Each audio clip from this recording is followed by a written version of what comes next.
Hey, what's up guys? Flick here and welcome back to another episode of the One Season Challenge Career Mode with Sevilla, and I think you guys are stuck in for a great episode, potentially the best episode of the series so far, as we've got a derby match against Real Betis, and towards the end of the episode, we're going to get into the January transfer window. I wanted to update you guys on my transfer plans. They have changed since the last episode after the injury that was suffered by Rami, and the increase of funds that we've received from finishing first in our Champions League group. We've gotten about 10 million extra added to our transfer budget, and that's certainly going to help out in terms of signings. We could add a few squad rotational players with that money, and if we do sell off some players, we can use those funds to try to bring in a world-class center back. I don't have too many individual players in mind, as it'll all depend on how much players do cost. If we see a great deal, then I'm going to look to pick up that player over a player that I might prefer in-game. We have a number of positions to fill up, and we need to be smart about the money that we spend. As we have a long episode ahead, I'm going to be ending off the press conference right here, but if you guys could take a second, leave a like down below to help support this series and the channel. That would be greatly appreciated. Helps out more than you guys think. But let's push on with the episode. With the Champions League group stage completed, we finally have a decent break in between our matches, starting off with a derby match against Real Betis, and then on the 20th we have a home match against S1E10. Jumping forward to January, we have a lot of fixtures ahead. On the 3rd, we've got this match against Granada. I'm going to go all the way up to the 6th. We'll save that Real Madrid match in the Copa de España for the next episode, but I think we can make a couple of transfers into the team, or at least start the negotiations by that time. We ended off the last episode with the cliffhanger and the Rami injury, and luckily for us, he's only going to be out for 8 days with a bruised elbow. It could have been much more serious, and he could have been out for a longer period of time, and because of that, that doesn't change my stance on picking up another defender. If this sort of thing happens to another one of our center backs, whether that be Rami, Mustafi, or Kolo, then we'd be out of luck in all the different fixtures we have to play, whether that be in the league, the Champions League, or the Copa de España. And I want to make sure that we have enough center backs to back up our team. And here is the confirmation of the additional money we'll be getting in the transfer budget. 12 million added for winning the group. As promised, we're going to get into a squad report right away for you guys. Sergio Rico up +4. And so many of our young players are growing well in this career mode, and even some of our older players who are not getting training. For some reason, Iborra is feeling threatened. I'm not sure why, because he is the captain for us, and I don't know how else to show my sense of confidence in him, but it is what it is, and there's not much we can do about it.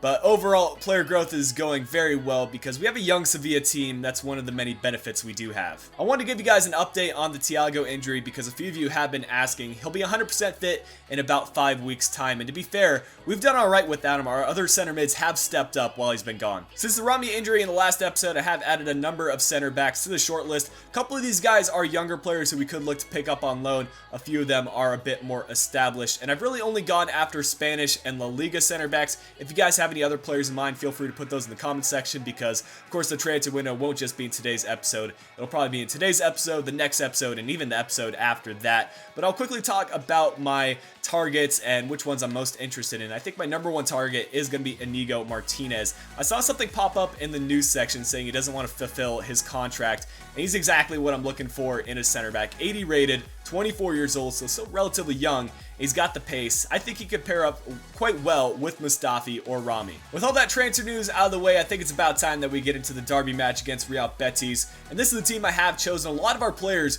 are in good form outside of Kolo. Not sure why that is and why the game has downgraded his performance, because in my opinion, he's played pretty well in the games that we have brought him in.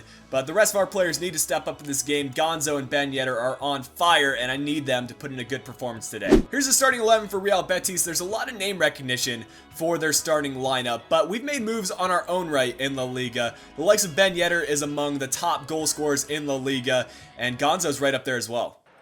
Here's the first proper attack by Real Betis. Can they find the right pass and get forward? Playing it off to the left.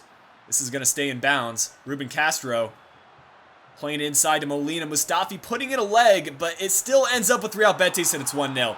That's very unfortunate for us. That's the first attack they have had, and we did make a good defensive stops to cut off the lanes for them, but the ball just ended up in their path once again, and it's 1-0. To be fair, that was a heck of a finish by Jorge Molina, who has been bagging in goals this year with 5 so far. Good steal there by Hector Bellerin, and now we need to get forward. Iborra getting closed down, and the pressure made him pull off the pass a lot quicker than he would have liked. And again, Real Betis holding on to possession and not giving us much room to breathe. Joaquin on the ball, cutting in very well, and Tremolinas needs to close him down. It's Ndiaye playing it out wide to Charlie Musonda. The lone option, Man, they are just finishing every single chance they have. Sergio Rico needs to guard his near post a little bit better. You can't be giving Charlie Musonda that kind of option, and our defense needs to close him down a bit better. It's a rough start to the game, but it's not over yet. We've had some good attacking performances so far this year. We need to push forward and try to get a goal back before halftime. That was a difficult first half for us. It's just one of those games where our opponent does manage to convert on all their opportunities. 2 shots, 1 on target, according to the stats, but it was 2 shots and 2 goals for Real Betis. In order to try to get back into this game, we're going to bring on Nzonzi, who's been bagging in a couple of long shots, and that might be the only way we can score today. Great through ball played. Nzonzi looking to find Konoplyanka. Has the pass in the middle. Now it's Ben Yedder. Needs support. Now it's Gonzo. This is some great play, and that wasn't the pass I wanted, but Hector Bayern going to try the cutback cross. Nothing seems to be working, but this one might. It was a good ball sent into the area, but Real Betis first to get there. Gonzo now trying to play the passes in the middle. Tremolinas finding Ibora. Now it's Ben Yedder. This is exactly the kind of position I want him in, and we might look to Burbaspin inside. It could work out. And we're getting around a few players. Needs to pull off the finesse shot. There we go. Ben Yedder gets one back for us. And we're right back into this game. Still 30 minutes left to play. And we've looked much better here in the second half. It was a great skill move made by Ben Yedder. And what a finish, being bullied away by a defender. 15 minutes remaining in this match. And we still have 2 substitutions left to make. Jesus Navas coming in at the right wing position. And we're going to try something a little bit ambitious. We have nothing to lose. We're down 2-1. And we need to try to make something happen. Vasquez coming in for Gonzo at center attacking mid. Well, this could work out for us. Ben Yedder hanging on to possession. It's going to be Ibora trying to shoot this one. And on the near post, he was on. It was nearly a goal for us out of an improbable chance. We're going to get forward a couple more times in this game. And Nzonzi playing good through ball to Tremolinas. And he could cross this one in to the far post. Win that header. Oh, it was Ben Yedder. Just not tall enough. But we get it back with Tremolinas. Trying it again. And this time, Xavi Torres able to get it out of the box. Only 3 minutes added on of extra time. We need to get forward quickly. And that's going to be game. Just a poor touch by one of our players. I think that was the number 10. And we fall in the derby. I really would have loved to have gotten the win here, especially considering going into this match, we were sitting top of the table. And I don't think that's going to be the case after this game. One takeaway we can get from this match is that we need to improve our defense. You could tell early on this game that our defense was just not up to scratch against the Real Betis attack. Ruben Castro just shredded us to pieces. And I think I'd rather struggle a little bit right now, and then we can figure out our problems so that later on the season, when we play Real Betis again, we can get that win. An update on the league table going into this match against Espanyol. Real Madrid have taken over the top spot, and Espanyol are a little bit lower in the league table, currently in 13th. This is a must-win game for us. With the recovery of Rami's injury, we're slowly getting back to full strength in this team, just missing Thiago in the midfield, but with the addition of Rami, our defense has certainly improved. I said it before in the last episode, but I'll say it again here. I would love to have a massive game where we get 5 or 6 goals to try to improve the player morale and also player performances. Jesus Navas using his pace to his advantage and getting it by a couple of Espanyol's defenders. And Nzonzi playing it across, and now it's going to be Ben Yedder, who's tracked back a little bit, playing more in a center forward role, but he loses possession, and now Espanyol on the counter. That counterattack didn't lead up to much as we've got the ball once again. Jesus Navas squaring it across. Oh man, the pass needs to be better. Just a simple pass in the middle is all we needed. But Jesus Navas, a little bit quick and anxious on the pass. Here's Reyes. Surely he's going to be crossing it in. The cross sent in. Oh man, it's going to be another header conceded. And I don't know what to say at this point. 9 minutes into the game, we're down 1-0. And we're just in that kind of unlucky streak where the CPU seems to be scoring those goals, and those goals aren't working out for us. We're going to try to push on and get a few of them back. And Nzonzi, spawning out Ibora, the number 8, has the strength to hold off the defender. And back to Nzonzi. If we can set up another long shot for him, this could work out in our advantage. This might be it right here. The left-footed shot. Rather get it on his right foot next time.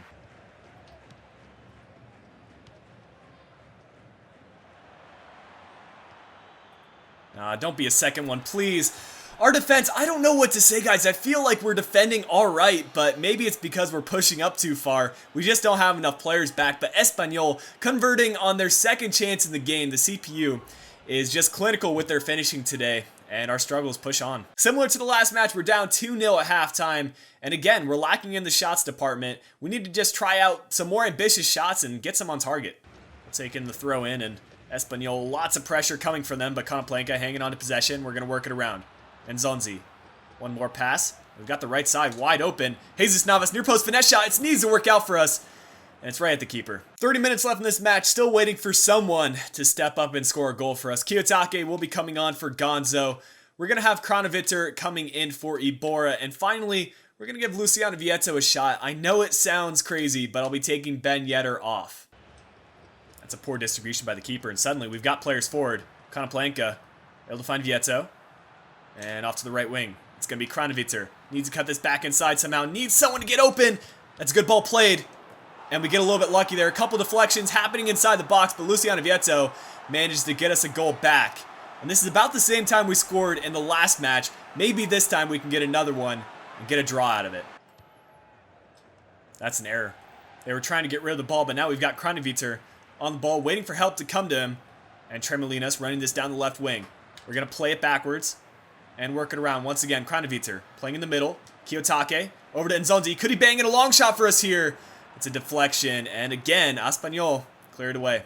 Another chance for us to get forward. It's going to be Hector Bayern. I'm just going to let him use his pace, and if he can send an across, fair play to him. Cut back opportunity. Cross sent in. It's a good one. We win the header, but it's out for a corner. We'll take the corner kick short. Jesus Navas trying to dribble this one in, and this needs to be the chance that we score. Kiyotake setting up some space. We've got the keeper up as well. It's cleared out for a throw-in. Any of you guys that play career mode know that you go through stretches of the season where things just don't seem to go your way. That's been the case for us recently. I felt we played well in that game, getting 6 shots, 5 on target, but Espanyol convert on their 2 chances, get the victory, and we're likely going to drop again in the league table. Now that we are in the transfer window, I'm going to start putting in bids for players, and my first target is Inigo Martinez. I've included 12 million plus Mercado in this deal, and if you add up his value plus the 12 million, you're right around the value of Inigo Martinez, and considering he wants to leave and he's having a poor season, I think this deal could happen. Our next transfer target will be Fabian Castillo. He's a promising player over in the MLS playing for FC Dallas, and I've gone for a straight swap with Crondelli. He's getting up there in age, and it could be a reasonable move seeing him move over to the MLS. It might be a better fit for him than it is over here at Sevilla, where he struggles to get playtime. He's going to immediately become a crucial first-team player for FC Dallas, so it might work out for both parties. We'll see if they accept the straight swap. Now, for the striker position, we are currently a little bit short on funds. I thought about swapping Vasquez for one of these players, but Vasquez, I think we can get a few bids for him, and it would be a better option for us to sell Vasquez, and whatever money we do get, use that money to pick up a striker. So for the time being, I won't be pursuing at the striker at this point in the transfer window. Our transfer negotiations were short-lived as we have another league match to play, this time against Granada. And we also have a match against Real Madrid in only 3 days.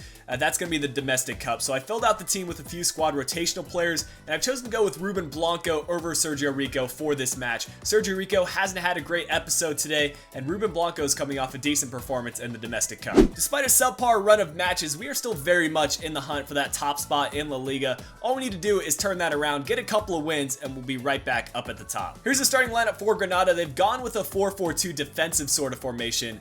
I'm going to look to exploit that by getting a few goals and trying to give our keeper a little bit of support. Great tackle there by Rami, and we're playing so well defensively. We just need to get forward and get some chances. And we have the pass there on the left. He's going to be on. It's Konoplyanka trying to Burba spin inside, getting around one defender, trying to play this one in the middle. Again, the passing on those cutbacks inside just aren't where they need to be. Great steal by Sarabia, and needs to use his pace. Well done to get by the defense here, and he's got plenty of room to run. Trying to cut it inside, and he might be able to do it himself here. Sarabia is going on a mental run, could square it across, and he tries to do so at the end. It was just a little bit too much, though. We need to have players bombing up the pitch right there to give him some support. If they did, we would have had a goal. Here's Iboric, spots out a couple of through balls, and it's well timed by Vietto.